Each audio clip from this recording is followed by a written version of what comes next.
Greetings, I'm Sophis. Today I'm bringing you another Elder Vampire build. One aspect that these rulers bring to their faction is the ability to recruit some animal units, including one of the first ranged animals in the game. And so, this build is focused on just that, a nature-oriented build with a vampiric twist to it. Bleeding and the blood parasite effect remain a powerful tool in the hands of a vampire, especially when you use that to bypass defenses and status resistance. The beasts and melee units in this build will be especially dedicated to priming your foes for your vampires and will overall benefit from the same enchantments. You'll also have easier replenishment of your armies on the field through spells that let you summon beasts. But the really nice benefit of focusing on animal units is that vampires are great at subduing and capturing enemy units. And the wilderness always has beasts that are now potential additions to your roster, just sliding right into the same roles as what you can naturally recruit or summon. As far as your faction units go, you'll at least want to go around with some Liege Guard. Your vampires will be the highlight of your armies. Giving them extra protection goes a long way to enable you to play riskier with them and opens up other tactical alternatives in battle. Ruler and heroes wise, play what you enjoy, but there are powerful combinations to be had with the vampire skill set. For the ruler, I am going with an Elder Vampire Ranger. One of you had recommended me this combination in the comment section, and after trying it out, I have to say it is very potent. Vampires overall play well with any class that gives them a mean of refreshing cooldowns. This means Ranger, Elementalist, and Spellblade are very good picks. Since vampires are very mobile thanks to their unique skill line, you may also want to prioritize weapons and abilities that take a single action, rather than repeating attacks or full round skills. Ranger stands out because the Refresh skill has no cooldown by being a passive, and Ranger has some quick use skills that play nicely with the Elder Vampire, who brings in a handful of abilities that leave you at one skill point after use. Put all of that together and you have a tactical Swiss Army knife. Given the nature theme and focus on beasts, you may also want to include a ritualist hero to support through some healing and by deploying hostile wild growth to control the flow of battle. Now let's get to the form and society traits. Most of the roster in feudal aristocracy can be mounted if you pick a trait for it, so we are going to give them Shrieking Bats for mobility and to make them count as cavalry for our nature-related buffs. And the strong trait is simply to give them a little bit of extra damage, simple as that. Given we'll have a lot of beasts, most of which aren't of magic origin, prolific swarmers make sense to make them cheaper to maintain. And since the Liege Guard and aristocracy play so much into the whole aspect of protecting their hero, Cult of Personality is a fun addition that will give your hero some much needed extra skill points. After that, let's look at the tomes. Beasts is very self-explanatory. This is the early core of the build. We want everything from here. The minor race transformation encourages mixing up form units with beasts in combat.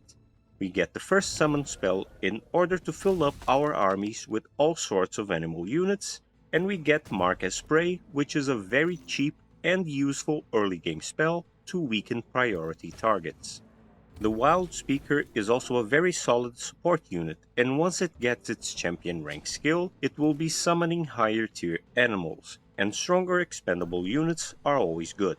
Tome of Rock is next. From here we want Obsidian Weapons, the enchantment that will let a lot of our units apply the bleeding effect, making any beast viable for the core strategy of this faction. Earthkin is also a welcome minor transformation, but not a requirement. This tome also has gargoyles, and you might want to pick them because, well, we're playing vampires. Still, it is an elemental unit and magic origin as well. It doesn't overlap at all with what we're going for here. But if you really want it, there you go. We're not done with tier 1 tomes yet. We want a third one, Bloodrite. The Blood Drinking Blades enchantment synergizes with Obsidian Weapons, giving a small amount of self-healing to all our frontline units. Flesh Carved Runes is another good passive buff for our form units. In practical terms, this will mostly mean easier application of bleeding, blood parasite, and decaying, keeping the core loop going. The rest of the tome you can use or you can ignore. The Blood Cultist is one of the units who will get mounted through the form trait, so they can be a good backline if you want them to be. Other than that, the Rite of Life Leeching is one of the best army buff spells if you pair it with the Chaos Matrix, increasing the amount of strengthened stacks that it grants. Tome of Revelry is next. Blood Fury weapons are yet another means of applying bleeding to enemies in combat, and increase overall melee damage. Reveler's Heart plays well to increase morale gain in combat, which indirectly raises critical chance. Other than that, the Siege project inflicting bleeding on the defenders increases the alpha striking potential of your vampires by having the targets already trigger the requirements for some of their defense ignoring abilities. Going back to nature tomes, Tome of Vigor is the next step in the animal focused strategy. Like Tome of Beasts, we want just about everything this tome has to offer. Super growth to make our form units have a lower model count and extra retaliation. Call Greater Animal to give us improved animal summons on the campaign layer, and Empowered Beasts for a very straightforward power up to all of our animal units. The Totem Summon is also useful as a means of distracting and splitting the enemy forces. And Unleash Beast is a good spell to cast on expendable units or as a last-ditch effort, as you lose control over them. Speaking of last-ditch efforts, Devastation brings in a mean to use your animal summons to the fullest. It won't work with combat summons, and last I've tested it, it also does not work on the blood maggots spawned through blood parasite. Monstrous Rebirth is a spell that you can use on your campaign animal summons, in case you were already going to lose them anyway and want to get more use out of them. Other than that, the main draw of this tome is Flame Burst weapons. Since we will get Goddess of Nature, we may as well grab another critical chance boost on the way.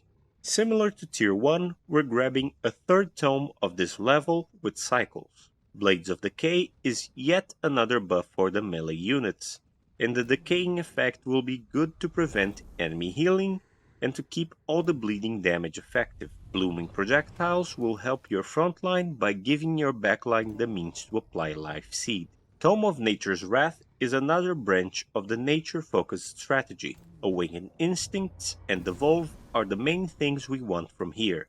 The first adds to the selection of spells you already have on hand to get more use out of your animals and summons. And Devolve enables your vampires to dominate units that will be otherwise immune to that effect, so that you may hire them later. Crimson Rain is our last step before Tier 5 to round out the vampire strategy. Gift of the Old Blood and Mantle of the Blood Noble will buff up the culture units you're likely to field, primarily the Liege Guard defending your hero units. Some of your stronger animals will benefit from the Mantle enchantment, but this also gives you reason to go around with lower tier animals in your armies. The most important part of this is that your culture units will also start applying Blood Parasite, elevating the whole bleed setup to the next level. Then we end with Goddess of Nature, for its Force of Nature enchantment. Every single non-hero unit in the army will benefit from this enchantment, a solid capstone to this build. And that's the build. The animal units you'll field will be a mixed bag, but the Sunless terrain spread and the Vampire's Castle will ensure you have access to the more vampiric ones in any map that you play. The big power behind your armies will be your heroes, with everything else backing them up and setting up the battlefield for their destructive power. And that's what I have for you today. I hope you're having a good day, and see you on the next one.